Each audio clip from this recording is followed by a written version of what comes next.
In this video, we're going to be covering the install procedure for our Megasquirt 2 plug-and-play kit in the late S30 and all 280zx models. We're going to be covering our three major variants, which are single coil with a 280zx turbo distributor, LS2 multi-coil spark with a 280zx turbo distributor, and LS2 multi-coil spark with our Nippon Denso 24:1 crank angle sensor. Start by removing all of the factory EFI wiring in the vehicle. All of the factory EFI wiring can be removed by unplugging connectors, and there should be nothing that requires cutting any wires, so if you're at that point, stop because you're doing something wrong. Start by unplugging the airflow meter, the distributor connections, all of the sensors on the intake manifold, thermostat housing, throttle position sensor, injectors, and O2 sensor connector. There are also a few grounds bolted to your intake manifold with an M6 bolt. Depending on your year, there may be multiple attachment points. On the 280Z, removal is for the most part all self-contained to under the hood on the driver's side of the vehicle. On the 280zx, there is a small branch that goes behind the hood latch around the back of the battery and behind a small black plastic cover. You'll need to remove the battery out of the way and remove this black cover held in by Phillips screws. This will expose the factory EFI relay, as well as a small connector for the coolant temperature gauge depending on what year your 280zx is. For the 81 Turbo and all 82 and 83 year models, there will be a small 6-pin connector behind this little black plastic cover that sends your coolant temperature sensor signal to your factory coolant temperature gauge. This connector gets unplugged and the relay removed and taken out of the vehicle. Lastly, you'll notice two wires off of this harness going into the fusible link box. This portion of the fuse link box will no longer be utilized, and there are two small plastic detents that hold the fuse link base in place, and by prying these open, you can remove the fuse link base from the box. When routing the new EFI harness, there will be a connection for this coolant temperature gauge if your year model is applicable. Once you have everything detached under the hood, the next step is to work from under the driver's side dash by releasing the firewall grommet and pushing it forward with a flathead pocket screwdriver, and apply forward pressure to push the harness into the engine bay. Both the naturally aspirated and turbo ECU connectors will all fit through the firewall hole, and they release from their respective ECUs as shown here.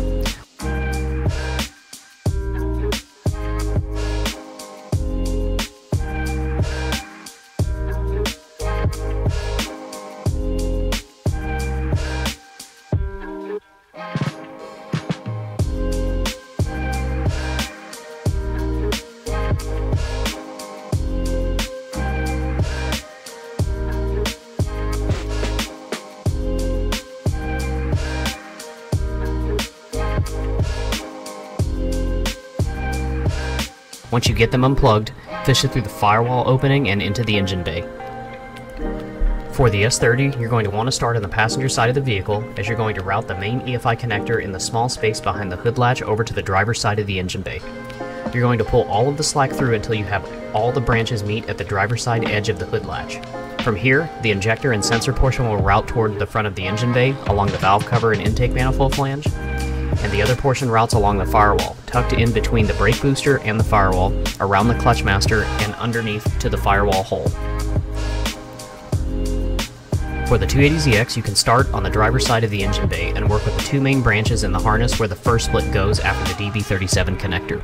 One split goes along the fuel injectors to the front of the engine for the throttle position sensor, intake temp, coolant temp, crank angle sensor, and the other half going across the engine bay behind the hood latch over to the battery area. For the 280Z, the harness grounds will bolt to the upper left-hand bell housing bolt, and on the 280zx, the harness ground is shared with the left-hand hood latch bolt.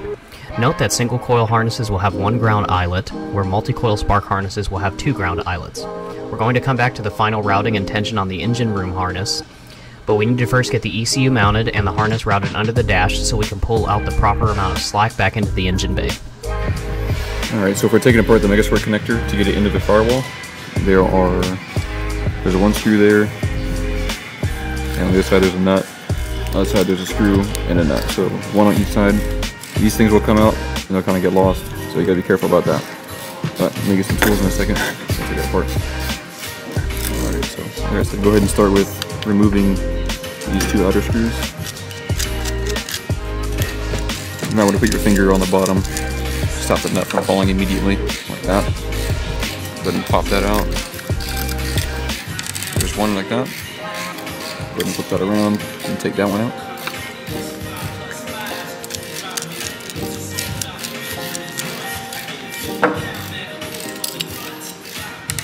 So make sure you remember how this came apart. So you'll notice that one fell. So let's look at this side. So this is still connected how it was here. So you'll want to remember how this was oriented, so it can actually stay in there, it doesn't come out. So when you pop it apart, it wants to come apart quickly. So just remember how it actually went in there. So now that you have just a bare connector, you'll be able to rotate it like that, and you'll be able to push it into the firewall, and it should rest in the grommet right there, back in the firewall.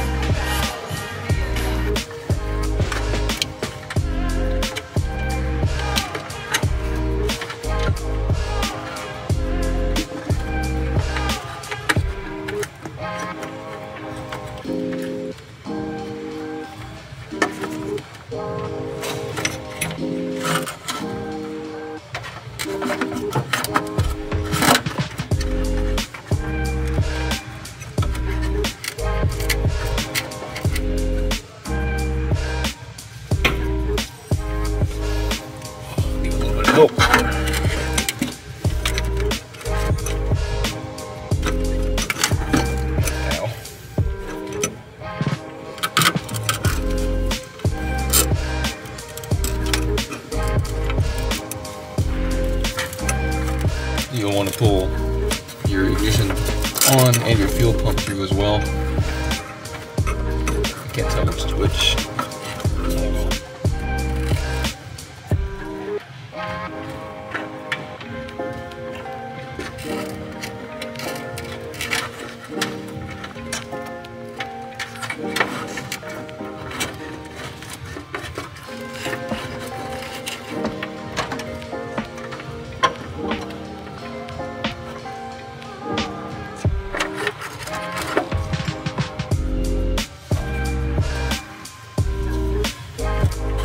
Alright, so this may be a little bit time consuming, but one thing I do need to tell you guys is we do our best to build the best we can, but we're not perfect, so don't go yanking on this stuff. It is still wiring, it is still fragile, just connectors. So if it doesn't want to go, like see I'm pulling on it and it doesn't want to go, just grab one at a time. Take a little bit extra time pulling it through piece by piece. Save yourself the headache of possibly breaking something.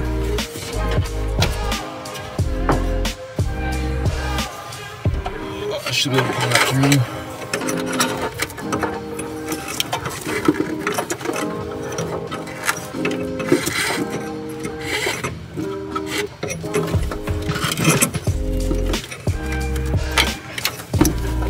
Alright.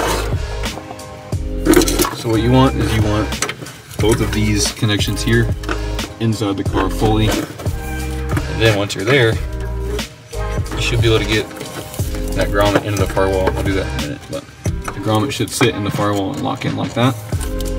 And now you have your harness in here.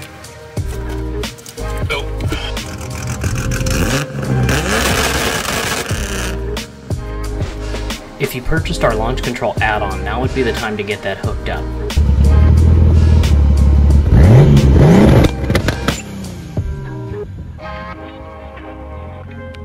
For the S30, you will have received a launch control switch mounting bracket, 2-pin switch, a ground pigtail, and an M8 by 1 1/4 flanged nut. You'll notice your clutch pedal has an adjustable rubber stop with an M8 jam nut with a 12mm head locking it in place. With the pedal in the fully up position, loosen the 12mm nut and remove it. Install the launch control switch bracket like so. Note the offset holes for proper orientation. The larger of the two holes mounts to the pedal stop. The smaller of the two holes will hold the switch in place. Push the sensor all the way in and thread the lock nut all the way down finger tight. Now install the M8 flange nut provided in the kit and tighten with a wrench. Be sure to locate the tip of the switch to where it contacts your clutch pedal arm.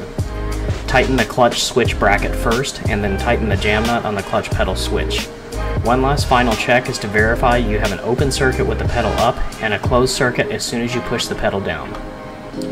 Okay, lastly what you want to do to make sure it's adjusted properly is you want to check the resistance. You can take an ohm meter and you can set it to ohms if you want. I like to set it to the continuity tester. because it'll give you an audible beep. This is with the clutch pedal not depressed at all, and as soon as you depress the clutch pedal, it should close the circuit, which will give you a electrical reading.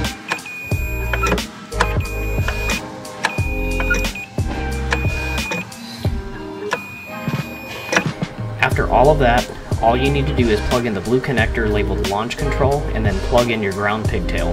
The ground eyelet can be secured with any metal piece under the dash, preferably one of the 12mm bolts on the steering column, but any hard metal surface will suffice under the dash. For the 280zx, you have a much easier installation as the pedal box is already pre-threaded for this sensor. You'll be removing your factory cruise control switch if equipped. If you don't have cruise control, you should just have a blank threaded hole for a sensor. Remove the OE sensor and install the clutch pedal switch in its place. Adjust it to where it's fully contacting the pedal stop and tighten the jam nut. Hook up the blue wire labeled launch control and hook up your ground eyelet and secure it to the 12mm steering column bolt or any other hard metal piece under the dash. Now would also be a good time to hook up your wideband O2 gauge and or controller. If you purchase this wideband gauge from us, we default to the AEM 3000 series gauges that have the controller integrated into the gauge. You don't have to necessarily mount your gauge in view if you don't like that look, but it does need to be hooked up even if it's active and zip tied out of the way under the dash. The blue connector labeled wideband needs to be hooked up to your wideband output wire. Some manufacturers specify this as the 0 to 5 volt output wire. This will take the signal output from your wideband controller and feed it to your Megasquirt ECU so that you can utilize the auto-tune feature. Follow your wideband manufacturer's specifications for the power and ground circuits. Now we're going to move on to mounting the ECU on the car. So you're going to want to get a tape measure out, and with the supplied self-tapping screws that we give you, I believe from here you measure from 9 inches out, and that's where the front bolt's going to go. So 9 inches, I'm going to go ahead and mark that approximately there. And mark that, and it's going to sit approximately right there. Depending on whatever you want to do, if you want to put it somewhere different, you can. This is where we suggest to put it as far as easy cable access, so you can stick your tuning cable in there and get to it, and it should have plenty of access. So with the self-tapping screws we give you, you just kind of line them up. Just line them up and blast them in there.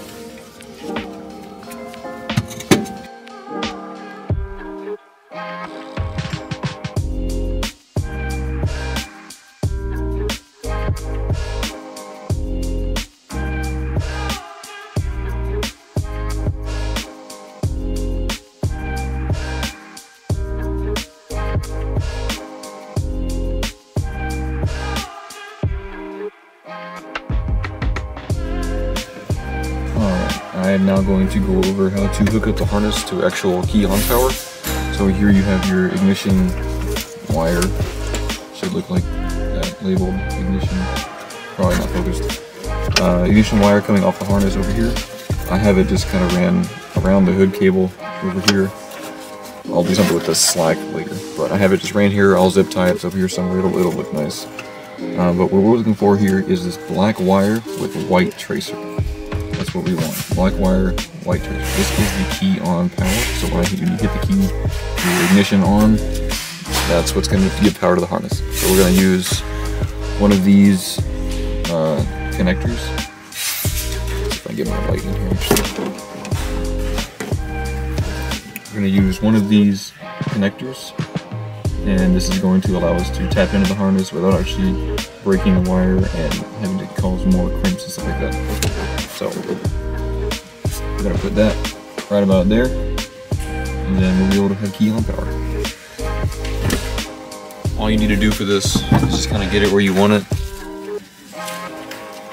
So kind of just wrap it around, bring it around, fold it, and wherever you squeeze it with pliers is where it's going to sit. So make sure you're lined up where you want it. I'm going to have mine pointing this way because my harness is coming from that way. Get my pliers. And squeeze. You'll hear a click like that, and you're in.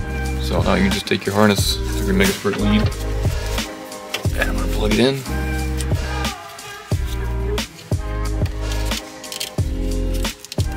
Boom. Now when I turn my key on, it sends power through here, and it's going to turn on the harness. Once you have the ECU mounted in place, you can begin placing all of the component ends under the hood in their correct locations. All of the component ends are labeled for your convenience. Make sure you have everything routed properly so that the final mounting of everything lines up and you get a good solid fit. Plug in all of your components starting with the engine harness ground, injectors, and then all of the sensors up front. Take special care to route the throttle position sensor, coolant temp, intake temp, and crank sensor wiring away from the exhaust manifold in this crevice here, as we're going to secure all of this out of the way on the final step. For the coolant temp sensor, we supply a GM 2-terminal coolant temp sensor that is a metric thread and should thread directly into your thermostat housing. We no longer support the dry well sensor location found on the P79 and P90 cylinder heads, and have superseded our previous designs to utilize a wet sensor at the thermostat housing for better accuracy. There are some random productions out there that do not have the proper metric thread in them, so you'll need to run an adapter. These adapters, as well as the correct tap, can be found at your convenience in our Amazon affiliate store by clicking the link in the description below. On the 280zx, there will be an additional coolant temperature sensor for your factory coolant temperature gauge. You should have a small single-pin connector labeled coolant temp gauge. This is where that will plug in. For the throttle position sensor, if you're running the Pro Tuner's intake manifold or a 240SX throttle body, we've provided a sensor that will bolt directly to either of those options, and our bolt-on sensor adapter is not needed. If you are running the factory intake manifold and throttle body, you'll need to remove your factory throttle position sensor and install our bolt-on adapter.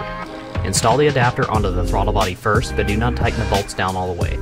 Install the sensor next, and loosely install the bolts to hold the sensor in place. Make sure nothing is in a bind by working the throttle back and forth, and then tighten the TPS bolts first, and then the adapter bolts. Do one final check for binding, as you want to make sure this is adjusted properly. If you do not adjust it properly and it is binding, it could cause the throttle to hang open, and we are not responsible for you not taking time and giving your due diligence to install this properly. Our adapters fit 75 to 83 throttle bodies, but that is a pretty wide year range for production, so if you happen to have a variant that doesn't sit quite right, please reach out to us and let us know so that we can get you taken care of and make revisions to our kit. If you're running a single coil setup, you'll hook up the ignition coil next. The green wire is your coil positive and the brown wire is your coil negative. If you want to retain the factory tachometer function, you'll need to retain the factory tachometer signal wire going into the dash. This is a light blue wire and is plug and play for any S30 or S130 with a functioning tachometer. If you're running one of our multi-coil spark kits and you selected the OEM Tach option, we supply a high amperage Tach signal adapter box that will install in the original coil location. This adapter box will already be pre-terminated into the wiring harness, and all you will need to do is connect the light blue Tach signal wire to the label that we have wired Tach on our harness, and then secure the box to the body with self-tapping screws. If you happen to be running one of our kits before we offered this adapter, we sell this kit on our website by itself for retrofitting, and the installation instructions are very simple. If you didn't select the OEM Tach option when placing your order, simply follow the instructions given with your aftermarket Tach. If you plan on running an aftermarket Tach later down the road, you don't have to remove this module, and you can choose to either splice into the OEM wiring under the dash or run a new signal wire directly to our wire labeled Tach. For coil branch routing or Tach signal wire routing, you have a little bit of creative freedom with the provided insulated P-clamps and self-tapping screws. Note on the 280Z, the ballast resistor completes your key on 12-volt circuit at the ignition switch. You will no longer need the ballast resistor with our Megasquirt kit, however you need to join the leftover wires together. Cut and strip the ends of your black with a white tracer wire and your black with a blue tracer wire, and splice them together with our weatherproof crimp connector provided in your parts kit. If you purchase the electronic boost control add-on, you will also mount your boost control solenoid here with a self-tapping screw. If you're running an internally wastegated turbo such as the factory turbo, you'll need to plumb the vacuum lines as such. For external wastegate setups, double check with your wastegate manufacturer, as each manufacturer has a slightly different design. Lastly is going to be the distributor or crank angle sensor. For turbo distributors, whether it's single or multi-coil spark, you'll want to remove your distributor, remove the factory pigtail, and install our new pigtail with retention clip and screw.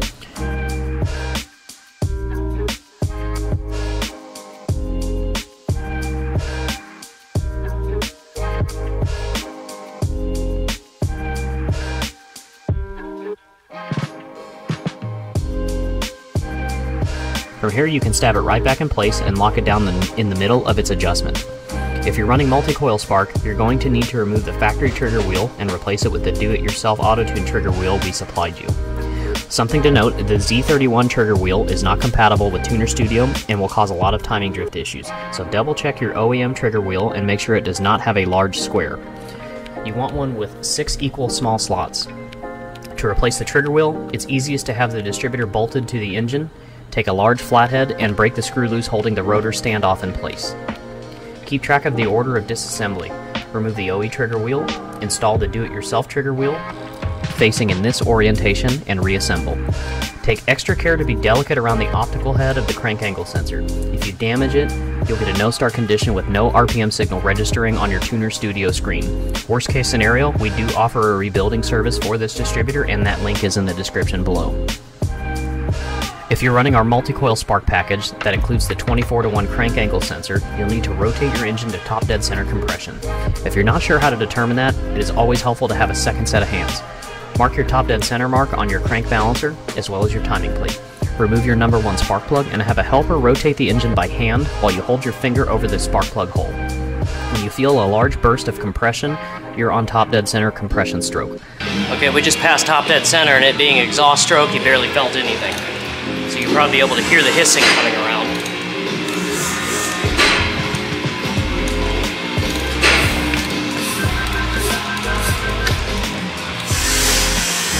When you hear that hissing, that's how you know you're coming up on top dead center compression. Line up your zero marks and remove your distributor.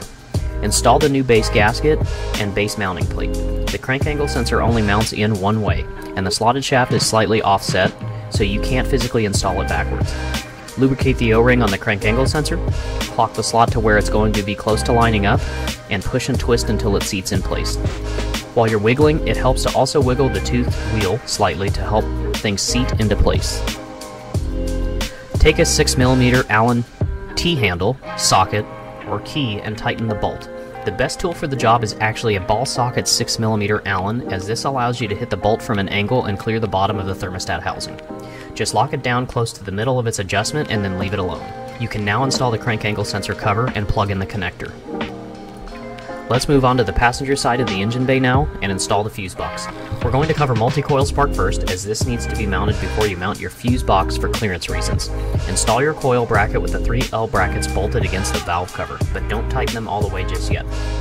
There are M6 nuts provided in this kit, and you'll notice the lower coil bolts in these locations are longer than the rest. Put these 3 longer bolts directly through your L brackets and then thread the nuts in place. Next, tighten your 3 valve cover bolts and then your M6 nuts behind the coil bracket. Once this is rigidly mounted in place, you can now plug all of your spark plug wires in and then route your electrical harness in between the valve cover and the coil bracket. Plug in all of your ignition coils and then secure the harness to the coil bracket. There are 2 additional holes in the coil bracket that are originally intended for block mounting, but are also utilized for securing the wiring harness in place with 2 additional P-clamps and a nut and bolt combo. Once you've done that, you can locate the fuse box in place. For the S30, whether you're running single coil or multi-coil spark, the process here is the same. However, for multi-coil spark, make sure you have your LS2 coil bracket mounted before you locate the fuse box to ensure clearance. The fuse box comes with these offset band brackets, and if you want a quick mounting solution, you can butt this up against the firewall like so, and run 4 self-tapping screws into the firewall to mount it in place. If you want something a little nicer, we also include a pair of rib nuts, some M6 by 60mm bolts, and a pair of 25mm spacers to shim the fuse box away from the firewall, so you don't crush the wiring behind it. You'll need to measure out your drilling points for the fuse box spacing. Use a 23/64 drill bit and then install your rib nuts into place with either a longer M6 bolt with a nut and a washer, or you can order the correct tool on our Amazon store, where we also carry the correct drill bit. Once you have your rib nuts pressed into the firewall, you can bolt your fuse box on. Make note of the orientation of the megafuse bracket, as this allows access to the 100 amp megafuse, which is the main power source, into your fuse box.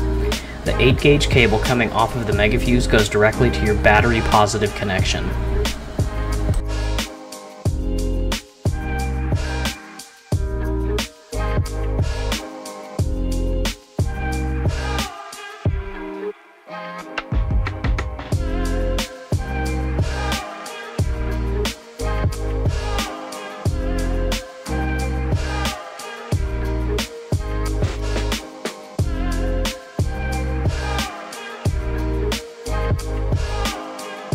For the 280zx, if you're running a single coil setup, you'll use these brackets and use self-tappers to secure them along the firewall ridge found here, and then bolt your fuse box into these brackets. If you're running multi-coil spark, we have a separate set of brackets that will require removal of the cruise control servo if equipped, and mount the fuse box brackets to these mounting points on the car, and then secure the fuse box brackets from there. If you purchased our Flex Fuel add-on, you'll need to mount your Flex Fuel sensor and bracket with a self-tapping screw and plumb it into your existing fuel lines. It doesn't matter whether it is on the pressure or return side, as all it is reading is the alcohol density in your fuel. Now for the fuel pump sub-harness. On the 280Z and 280zx, you're going to run it along the driver's side door sill underneath the trim. On the 280Z, just remove the trim and tuck the wiring in as best as you can. On the 280zx, you're going to tuck it under the carpet. To do this, you're going to need to loosen the hatch release handle and move it out of the way. From there, you can pull the carpet away and expose the front seat bracket mounting bar. Tuck the fuel pump wire underneath this and route towards the rear of the carpet.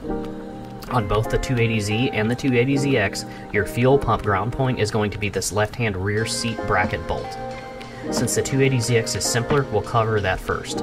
Route the fuel pump harness to the center area between the two rear speakers toward the rear hatch area. Pull the foam away from this center channel and route your fuel pump harness along this route. You will zip tie the harness together once you've made all of your connections. You can plug into the factory fuel pump pigtail, or you can use our supplied fuel pump pigtail and route it through the grommet and install it to your fuel pump. Some people prefer to have 100% new wiring, so we provided this pigtail whether you want to use it or not. Pull all of your slack towards the rear seat and carpet area, zip tie it all together, and tuck it back under the carpet and trim panels. For the 280Z, earlier 280Zs may require drilling a small hole in your rear floor area behind the passenger seat. This can be determined by looking behind your passenger seat for the factory fuel pump harness. This exists on the later 280Z from late 76 all the way to 78. We had a couple of early to mid 76 year models at the time of filming, and found that they have a small blanking rubber grommet behind the passenger seat. You can run the fuel pump harness through this grommet by puncturing a small hole through it and tucking the wiring through it. If you have an early production 75 year model and this hole does not exist, you'll need to drill one. We sell the correct drill bit and grommet on our Amazon store for performing this modification. For all 280Zs, you'll need to pin the fuel pump harness once the wires and pins have made it through the body and outside of the vehicle. Pay extra attention to this orientation, as if you get it wrong, your fuel pump will have reverse polarity and you'll need to order a depinning tool off of our Amazon store. Once you get the harness through the body, you can use an insulated P-clamp with a self-tapping screw and hard mount the harness to the body where the floor curves up in this location here. From there, you can zip tie the fuel pump harness along the fuel and brake lines and route it all the way back to the fuel pump. Take extra care to make sure you won't come into contact with the half shaft or any other moving suspension parts in this area. Now that you've gotten everything plugged in, we're going to end this video segment and cover the initial setup and startup instructions in our next video.